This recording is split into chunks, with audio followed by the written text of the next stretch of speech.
오늘 본래 토라 포션은 바이 쉘라죠. 보내다. 이제 보내는 건데, 2주간 진짜 편했습니다, 제가. 근데 이제 샤밧 만찬과 설교 준비는, 이게 참 헌신이 아니면 할 수 없지만, 저는 정말 기쁨으로 헌신을 합니다. 왜냐하면 이 헌신도 저는 언약 안에서 제가 선택을 했기 때문이죠. 성경은 신약이 있고 구약이 있죠. 이 신약과 구약을 자꾸만 이렇게 나누는데 성경을 정말 잘 이해를 하고 읽는 사람들은요, 이 성경은 66권 모두가 연결되어 있어요. 이거를 거울 구조라 그러죠. 성경은 구약과 신약이 서로가 서로를 비추는 역할을 합니다. 우리가 거울을 보면 내 모습이 보이지 않습니까? 구약이라는 거울을 보면 신약이 보이고요. 신약이라는 거울을 보면 구약이 보이는 거예요. 그래서 성경은 전부 다 거울 구조로 되어 있습니다. 서로가 볼 수 있게 되는 거죠. 그런데 창세기 1장, 2장은요. 정말 성경에서 가장 중요한 게 뭐냐면 창세기 1장, 2장인데 1장, 2장은 성경 전체 청사진으로 봐도 돼요. 블루프린트예요. 혼돈에서 하나님이 처음에 보니까 분명히 혼돈했었죠. 혼돈에서 질서를 세우셨죠. 그 다음에 또 그 공간을 만드셨죠. 공간을 형성하시고 그 다음에 그 안에 어떤 존재를 만드셨죠.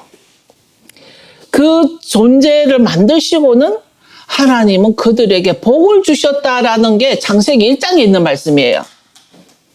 저는 이건 제가 개인적인 겁니다. 하나님이 복을 주셨다.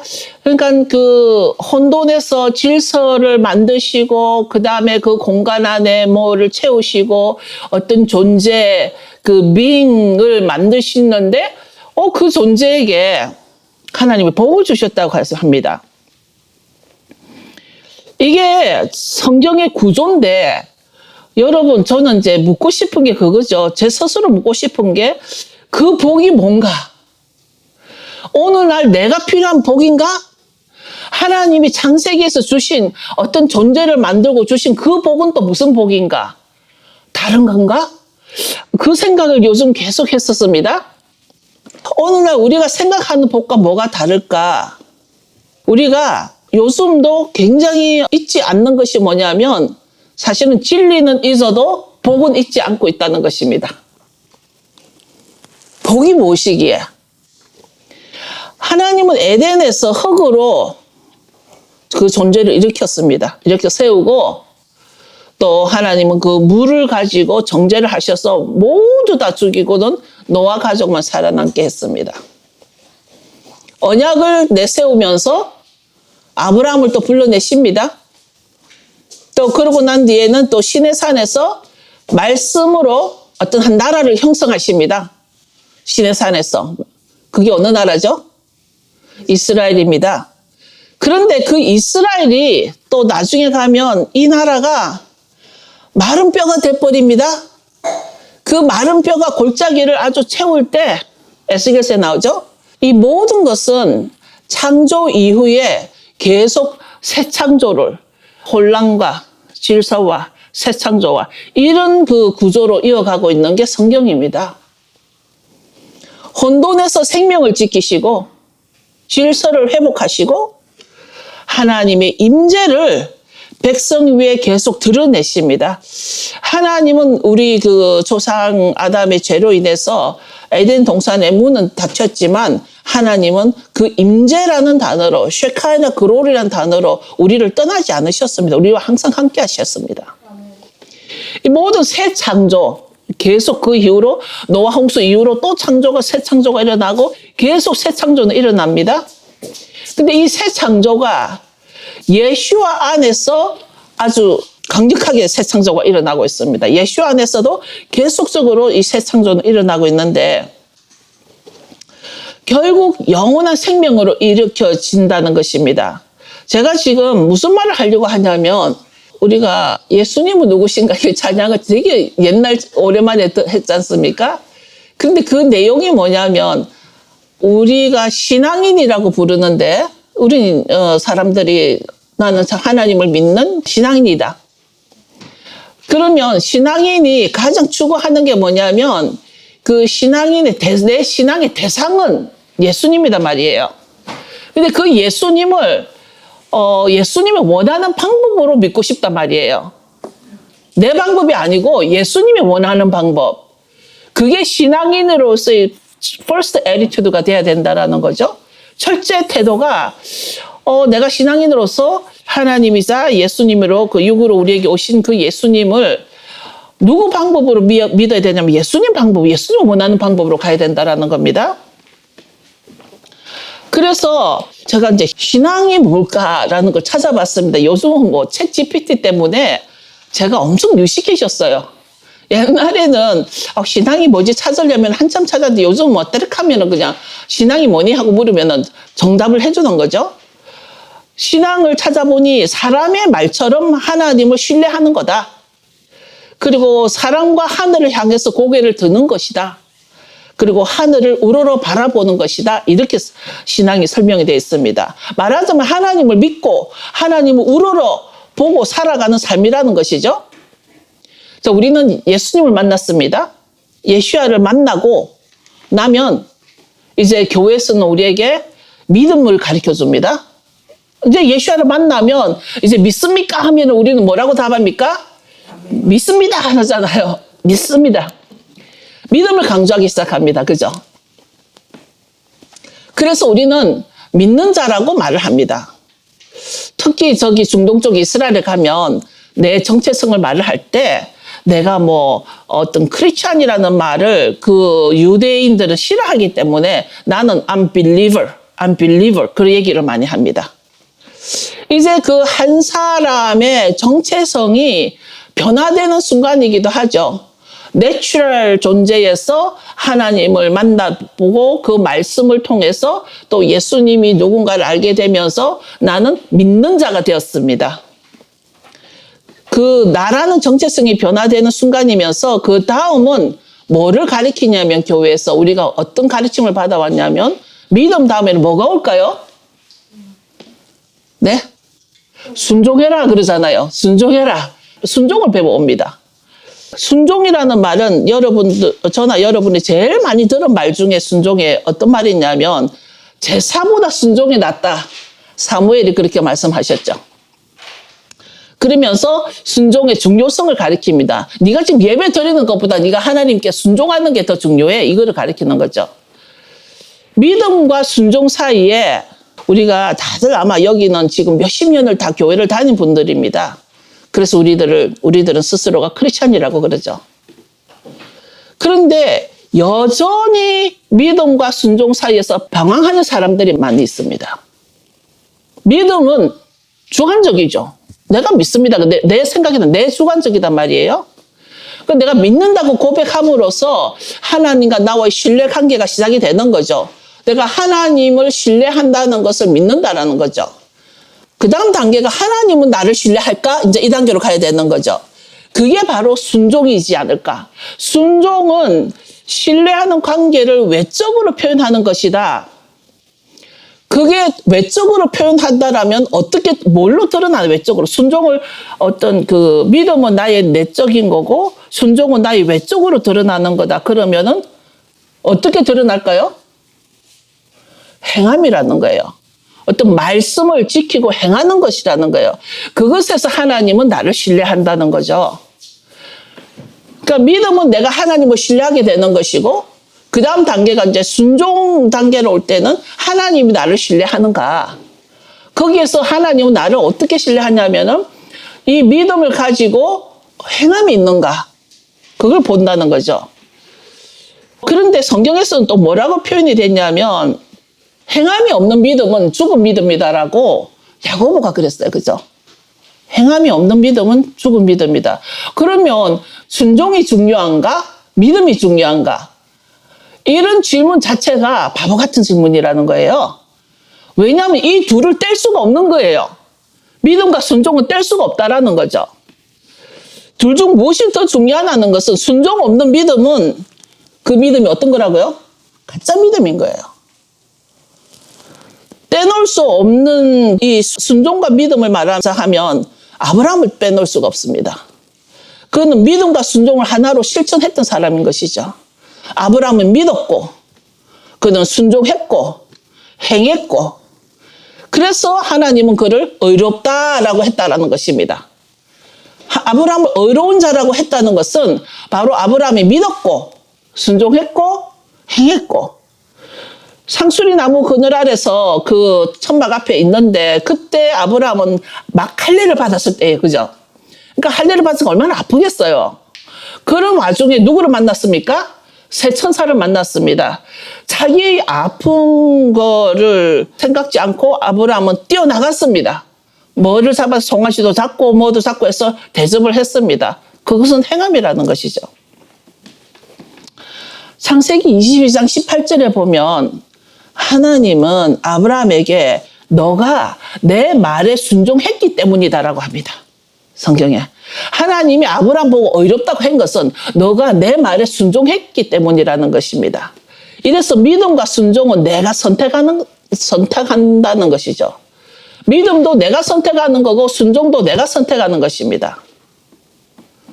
제가 어젯밤에 이제 한 목사님 가시고 난 뒤에 이제 아무것도 안 하고 며칠 푹 쉬었어요. 그냥 푹 쉬면서 계속 말씀을 묵상을 할 때 제가 아까 뭐 다시 보게 돼서 나눌 겁니다. 근데 믿음과 순종, 예를 들어서 우리가 믿고 있는 이 믿음을 내가 어떻게 잘 순종하는가를 하나님은 뭘로 보시나? 그 잣대가 뭔가? 그거를 많이 생각을 하게 되면서 믿음과 순종은 결국 내가 선택하게 되면서 결국은 이 모든 것을 내가 어디서 배웠냐면 토라를 통해서 하나님의 명령을 지키고 행하는 것은 나의 선택이라는 거예요. 여기에 계신 분 중에 아무도 내가 너 여기 안 오면 내가 너를 끌고 올 거야. 억지로 온 사람들은 아무도 없다라는 말 여러분의 선택으로 여기 오신 거예요. 그래서 토라를 통해서 하나님의 명령을 지키고 행하는 것이 바로 나와 여러분의 각자의 선택이고 그 선택으로 내 삶의 방향이 달라진다라는 것입니다. 이제 제가 다시 복에 대해서 나눌 건데 왜냐하면 참 저는 정말 복이 되고 싶거든요. 복받은 자가 되고 싶거든요. 여러분은 어때요? 복 받고 싶으세요? 아멘. 창세기 1장 22절에 처음 복을 주시는데 그 어떤 복을 주시냐면 이때 복은 바라크라 그러죠. 바라크. 뭐냐면 풍성한 걸 줍니다. 번성해라. 이 바다의 물고기, 공중의 새, 또 동물 다 만드시고서 번성하고 충만하라는 거예요. 충만하라. 충만하라. 그런데 이때 주신 그 복은 생명의 복을 주신 것 같아요. 생명. 너가 이것을 먹고 바다의 고기를 먹고 하늘 난 새를 먹고 너가 이것이 풍성해서 너가 먹고 생명을 지탱하는 것이 풍성하게 지탱하라. 살아 움직이고 퍼지고 늘어지고 자라나는 어떤 이 능력을 뭐라 그러면 배가의 능력이라 그러죠. 창조의 목적대로 열매 맺는 능력을 주신 건데 하나님은 우리에게 처음에 복을 주실 때 이 복은 나의 풍성함을 주신 거예요. 생육하고 번성해서 내가 충만할 수 있도록. 하나님의 형상을 나는 누구를 닮은 하나님 형상이라 그랬잖아요. 하나님의 형상으로 지원받은 내가 풍성해지기를 원하신다는 거예요. 그게 하나님의 속마음이에요. 아멘. 내가 다른 어느 누구를 닮아서 지원받은 게 아니라 누구를 닮았다고요? 하나님의 형상으로 지원받은 내가 하나님의 형상을 확장하자는 것이 하나님의 계획이었어요. 이게 죄 이전에 하나님의 계획이었습니다. 죄 이전에 하나님의 형상으로 나를 만들고서 이 존재에게 아주 복을 주시기를 원했다는 것입니다. 하나님 그러고 보면은 우리는 정말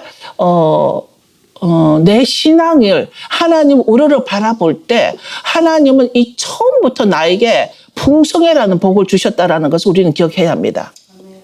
하나님의 질서를 온 땅에 퍼뜨리고 혼돈을 다스리고 질서와 샬롬을 확장하는 그 능력.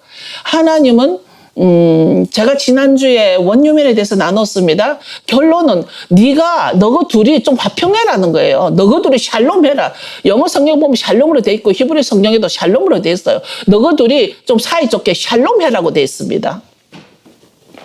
하나님은 우리가 이 땅에서 잘 풍성하게 샬롬하기를 원하신다라는 것입니다. 우리가 많은 거 잃어버리고 살아가고 있다라는 것을 깨달아야 한다라는 것입니다. 내가 지금 하나님이 나를 창조한 목적은 나더러 번성하고 풍성하게 충만하라는 복을 주셨는데 내가 그거를 다 지금 잃어버리고 살아가고 있다라는 것을 기억해야 합니다. 그런데 내가 다시 그렇게 살고 싶습니다. 나는 하나님이 처음에 주신 그 복을 가지고 살고 싶습니다. 그러려니까 누구를 따라야 되냐면 하나님의 말씀을 따라야 되겠다라는 것입니다. 하나님의 말씀을 지키고 행하겠다라는 것입니다. 이제 하나님은 하나님의 형상을 닮은 나를 확장하여서 하나님의 대리자로 이 땅에 보내주셨다라는 것입니다. 창세기에서 처음 주신 복은요, 그러고 보면 물질이 아니고 생명인 것 같습니다. 너가 하나님 형상으로 지원받았으니 너는 이 풍성하게 먹고 번성하라. 번성은 뭐죠? 생산. 생명을 생산해라는 거죠. 그러니까 생명인 것 같습니다. 그러니까 내가 창세기에서 처음 받은 복은 나를 위한 복이라는 게 내 생명에 대한 복입니다. 내 생명. 샬롬을 주신다는 것입니다. 우리 한국말에 배부르고 등 따실 때 뭐 이런 말이 있잖아요. 지금은 시대가 그런 말이 그렇게 와닿진 않겠지만 옛날에는 배부르고 등 따신 사람이 참 복이 있는 사람이라고 했을 것입니다. 근데 사실은 지금도요, 배부르고 등 따시면 충만합니다. 평안합니다. 그런데 우리의 그 어떤 정체성과 사명과 존재 자체가 하나님이 주신 이 그 복으로 인해서 확장되기를 원하신 것이 하나님의 뜻이었다는 것입니다. 이제 우리가 히브리 관점으로 돌아갑시다.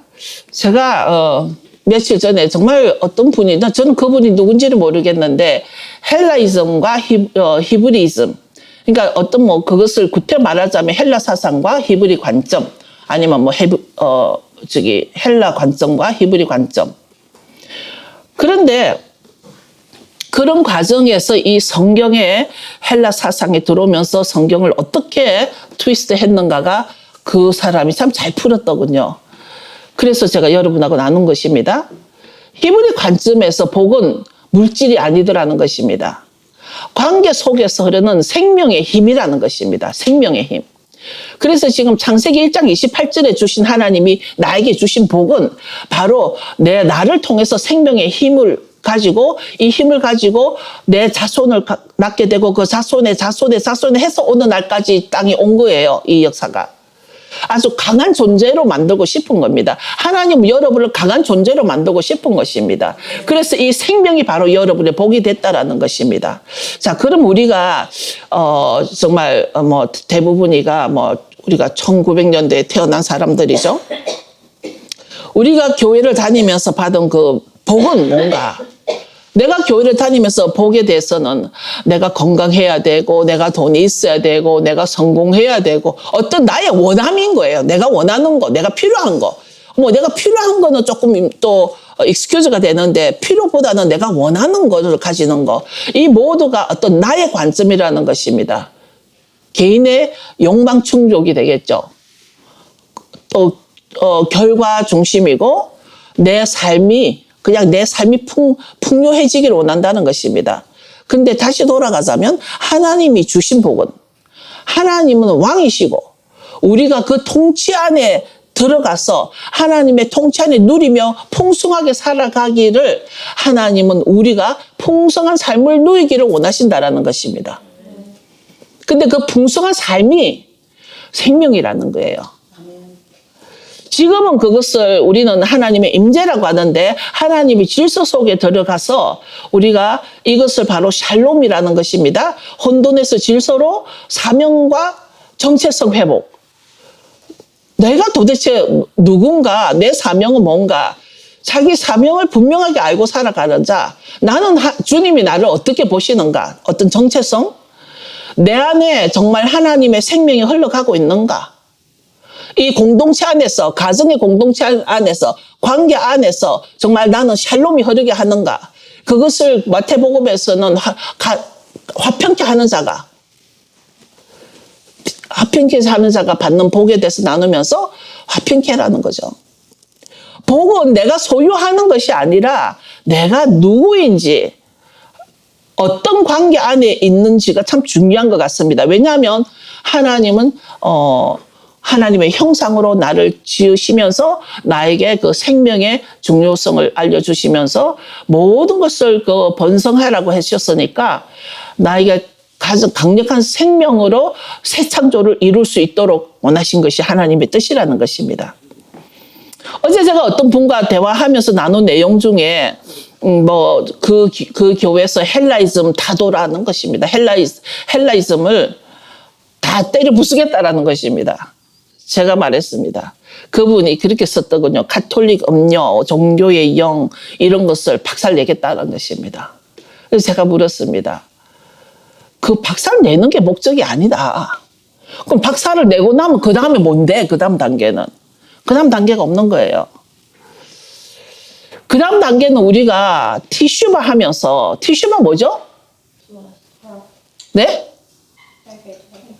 회개죠. 돌아오는 회개죠. 하나님께로 돌아와라.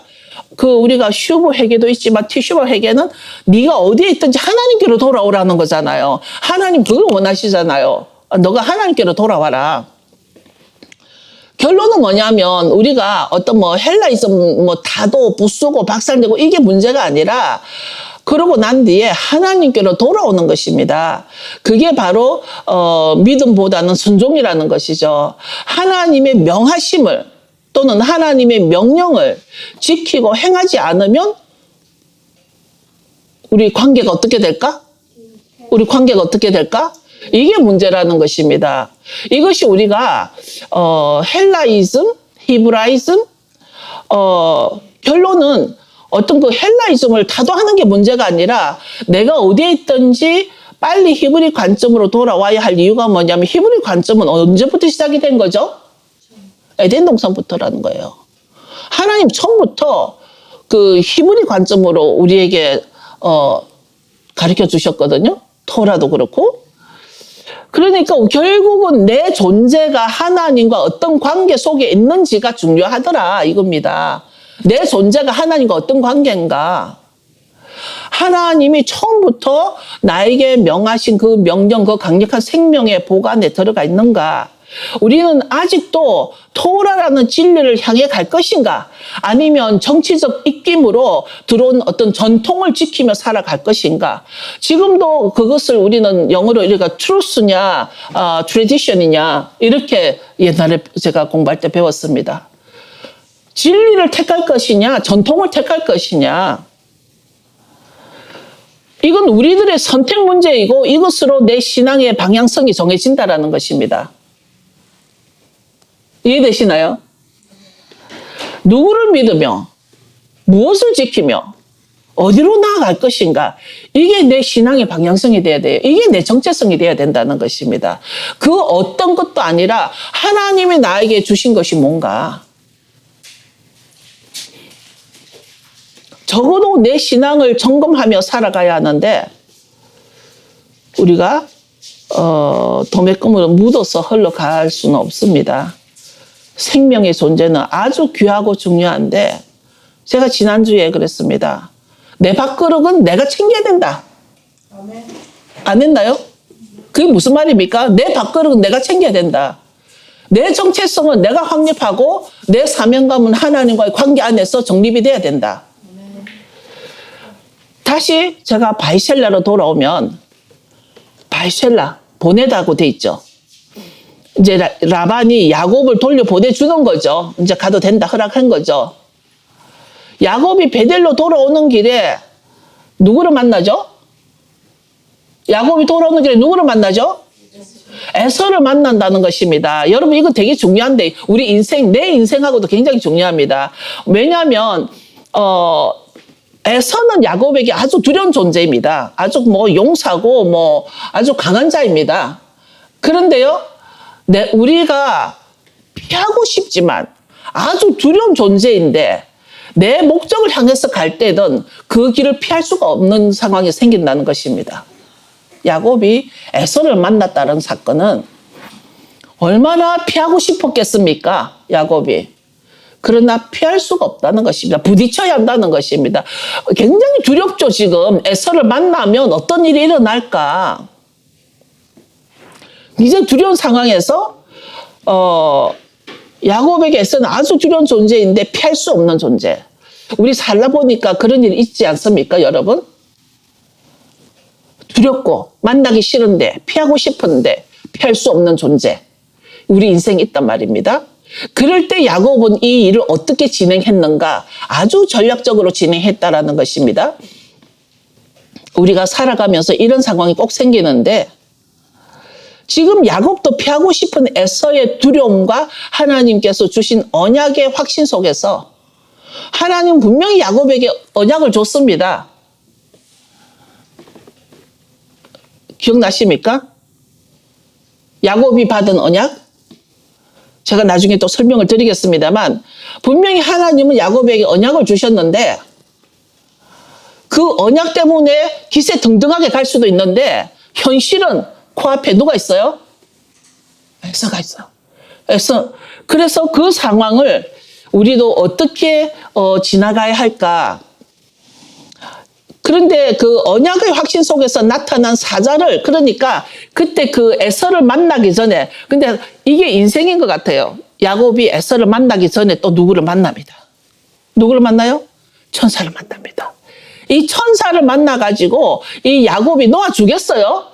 당연히 안 놓아주죠. 지금 그 다음 단계가 지금 나 좀 가면 에서를 만날 건데 이 사람을 꼭 붙잡아서 좀 도움을 받아야 되겠단 말입니다. 이 야곱은 그동안 어떤 그 영성 훈련을 잘 해가지고 이 존재가 어떤 존재인가를 알았단 말입니다. 그 하나님의 사자라는 것을 알았어요. 그러다 보니까 밤새도록 꼭 붙잡고 안 놔준 거예요. 밤새도록. 여러분에게도 그런 능력이 있어야 된다는 것입니다. 자, 여러분, 더우세요? 더우세요? 예, 이제 눈을 좀 크게 뜨시고, 여러분, 우리가 살아갈 때, 하나님께서 받은 믿음도 있고, 언약도 있고, 순종도 있고, 다 있는데, 에서를 좀 만나야 되는데, 그 만나기 전에 하나님의 사자가 나를 만나 주신다는 것은 이 밤새도록 잠 못 자고 붙잡은 이게 축복일까 저줄까? 축복이죠. 축복이죠. 그러니까 이 사자를 끝까지 쥐고 놓지 않은 결과 뭐가 탄생이 됩니까? 이스라엘이 탄생이 되는 겁니다. 이스라엘이라는 이름을 받게 됩니다. 자, 이 천사를 놓치면 안 된다는 불안에 끝까지 잡고 놓치지 않았습니다. 그런데 여러분 손해볼 각오도 해야 된다는 것입니다. 여러분이 손해를 보지 않으려고 할 때 여러분은 더 큰 걸 놓칩니다. 왜냐하면 이 천사가 야곱에 뭐를 쳤어요? 허벅지를 쳤어요. 환도뼈를, 이게 힘을 지탱하는 뼈단 말이에요. 이 허벅지를 이렇게 환도뼈를 쳐가지고 절름발이가 됐어요. 야곱은 그렇게 절름발이가 되고 싶었겠어요? 그런데 인생의 이치가 이렇더라는 얘기입니다. 제가 이렇게 살아보니까 더 큰 것을 얻기 위해서 여러분 환도뼈를 침을 당하고 그 이후에는 여러분도 다 아시는 성경 이야기입니다. 이제 몸의 균형을 주고 굳건히 걸을 수 있는 그 힘을 잃어버리고 절룩거리면서 에서 앞에 나가게 생겼어요. 지금 에서가 그렇지 않아도 무서워 죽겠는데 절름발이가 돼서 에서 앞에 나타나는 겁니다. 우리도 이런 상황이 있을 수 있다는 거예요. 이제 이스라엘이라는 정체성을 받고 또 사명을 받는데, 자, 그러면 야곱은 하나님의 깊은 임재를 체험을 했습니다. 야곱에게는 아브라함의 언약을 계승하는 자로 선택을 받았습니다. 언약입니다. 그 아브라함의 언약을 계승하는 자로 선택받으면서 그 받은 언약이 뭐냐면 너는 큰 민족을 이룰 것이야. 너는 열국의 아비가 될 것이야. 그리고 너는 땅을 기업으로 받을 것이야. 그 땅이 무슨 땅이냐면 가나안 땅이죠. 지금의 이스라엘 땅이죠. 그리고 너는 하나님의 임재와 동행하게 될 거야. 그리고 후손을 통해서 열방이 축복받게 될 거야. 야곱은 언약의 혈통을 이어가는 중심축이 되는 복 자체를 받은 겁니다. 축복이 아니라 복 자체를 받은 것입니다. 그런데 자, 왜 야곱에게 너 후손을 통해서 열방이 축복받게 할 거야. 열방의 복이야. 열방을 축복하게 할 거야. 열방이 누구예요? 누구예요? 열방이 누구예요? 나예요. 이방인이에요. 땅끝에 있는 다른 민족이에요. 이스라엘이 아닌 민족이에요. 하나님의 마음에는 유대인이 아니라도 열방을 축복해주고자 하는 마음이 아버지 그 마음이 있단 말이에요. 그것을 아브라함을 통해서 야곱을 통해서 이 축복이 흘러가게 하고 있다는 것입니다. 우리는요 성경을 정말 똑바로 보는 눈을 가지고 있어야 돼요. 하나님이 나에게 무슨 메시지를 주고자 하는가. 이게 무슨 말이냐면 하나님은 아브라함을 통해서 이삭을 통해서 야곱을 통해서 열방의 복을 흘러보내고 싶어 하신다는 겁니다. 그래서 갈라디아서에 보면 네가 예수님의 옷을 입으면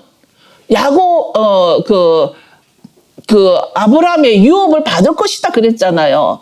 그 너가 누구냐면 유대인뿐만 아니라 열방도. 그거 신약 전체에서 다 설명하고 있는 거거든요.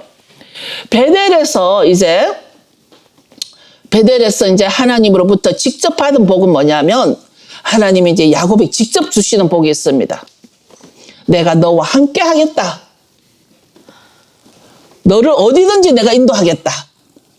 너를 이 땅으로 다시 데려오겠다. 나는 너를 절대 떠나지 않겠다.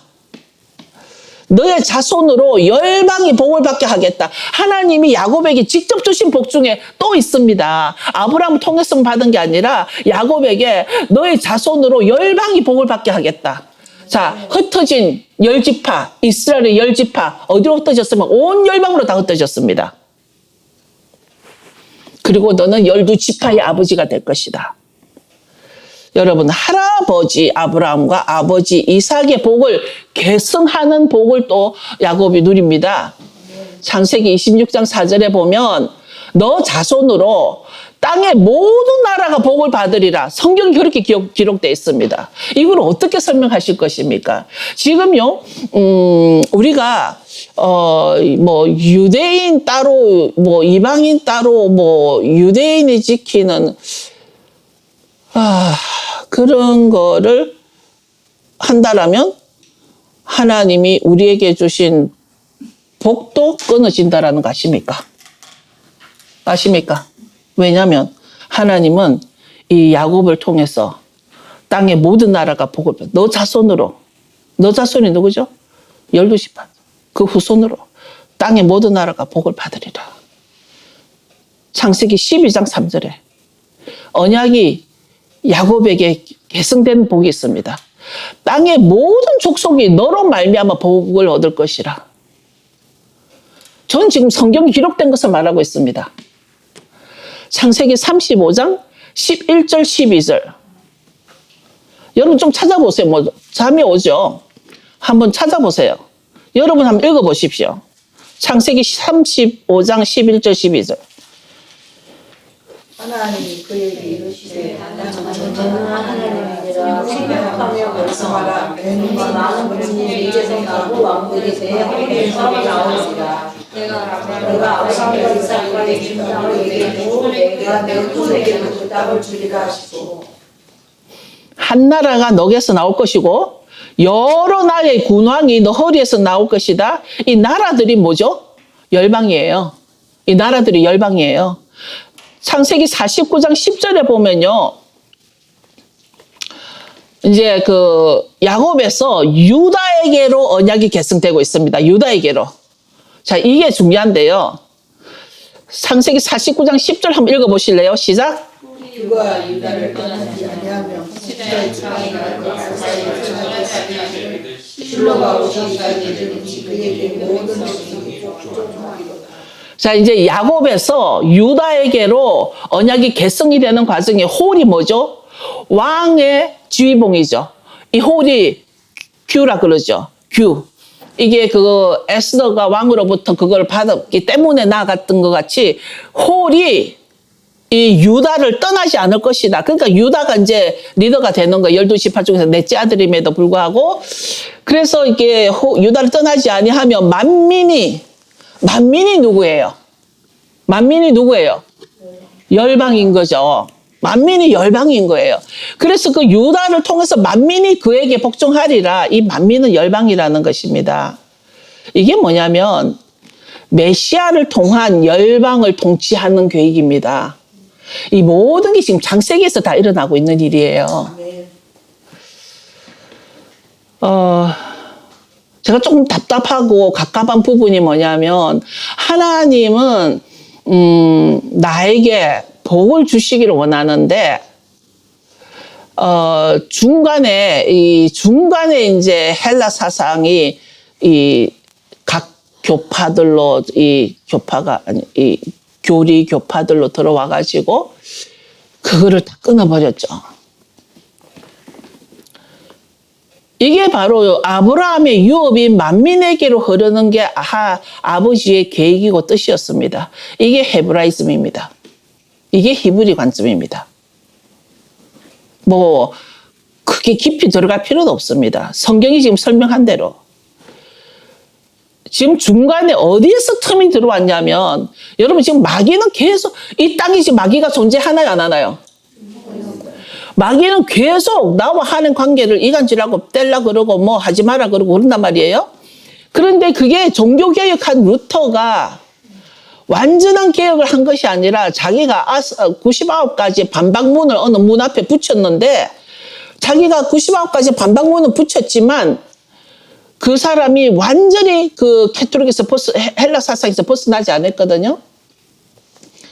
그러다 보니까 헤브라이즘으로 그 문 박았지만 그 뿌리인 헤브라이즘으로 돌아오지 않았다는 것입니다. 그 결과가 뭐냐면 마틴 루터를 통해서 뭐가 생긴 안티세미티즘이 생긴 거예요.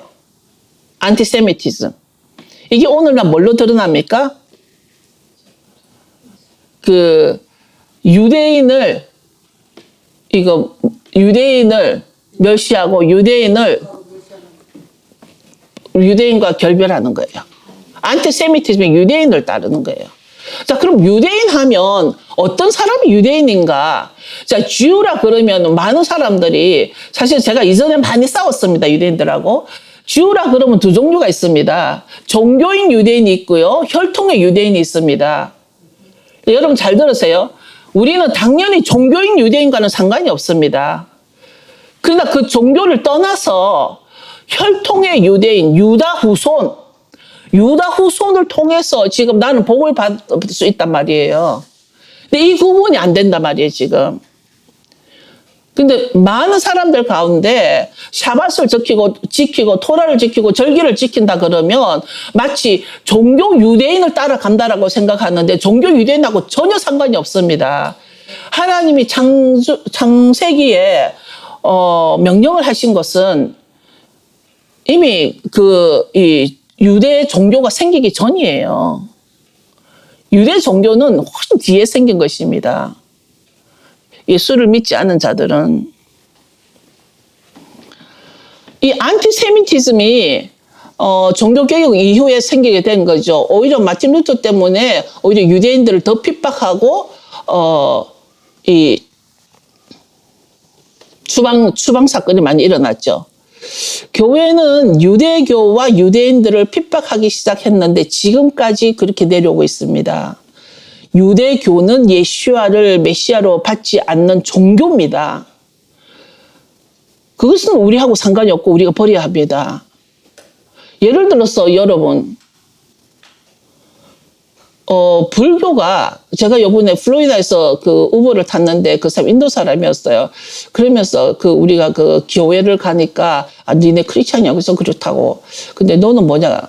그랬더니 이상한 말을 해요. 그래서 너는 힌두냐? 그러게 힌두래요. 그런데 그 힌두하고 부다하고 다르냐? 그랬더니 부다는 신이 없대요. 힌두는 신이 있는데 그런 얘기를 합니다. 예를 들어서 마찬가지로 우리가 힌두교에 가가지고, 너 왜, 힌두를 믿냐라고 따진다라면 그 사람들은 우리 보고 뭐라 그러겠어요? 마찬가지로, 유대교는 예수야를 메시아로 받지 않는 종교로 우리랑 상관이 없다라는 것입니다. 그러면 모든 사람이 다 유대교냐? 그렇지 않다라는 거예요. 유대인을 배척할 필요가 없다라는 것입니다. 그들 안에서 언약이 만민에게로 풀어지기 때문에 우리는 그 통로를 받아서 나오는 거고, 또 이 모든 토라는 유대인과 상관이 없다라는 거. 유대인이 나오기 전에 토라가 나왔습니다. 유대인이 나오기 전에 누가 나왔어요? 이스라엘이 있었습니다. 이스라엘 전에 토라가 있었습니다. 여러분, 이 순리를 알아야 된다라는 거예요. 만약에 우리가 그 유대인 그들 안에 유다 넷째 아들 유다를 통해서 언약을 주신 그를 통해서 만민에게로 그 언약이 풀어지고 복이 풀어진다.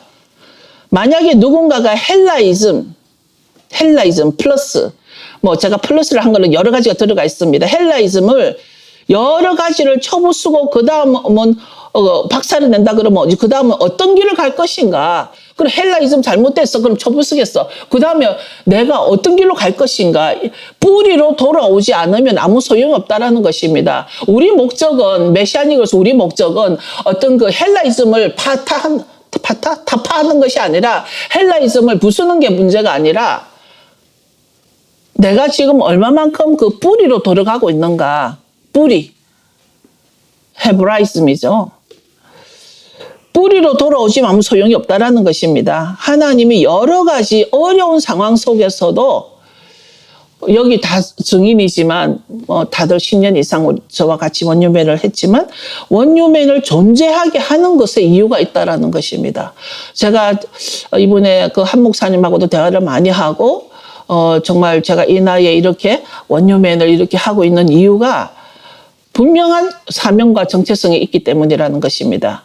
하나님의 원유맨을 지금까지 존재하게 하는 것은 우리도 야곱처럼 이스라엘이 되어서 세상과 만민에게 아브라함의 유업을 입게 하려 함이라는 것입니다.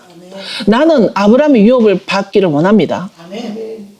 이것이 우리의 분명한 정체성이라는 것이죠. 이게 우리 사명입니다, 여러분. 이게 우리 사명입니다. 분명히 아셔야 됩니다.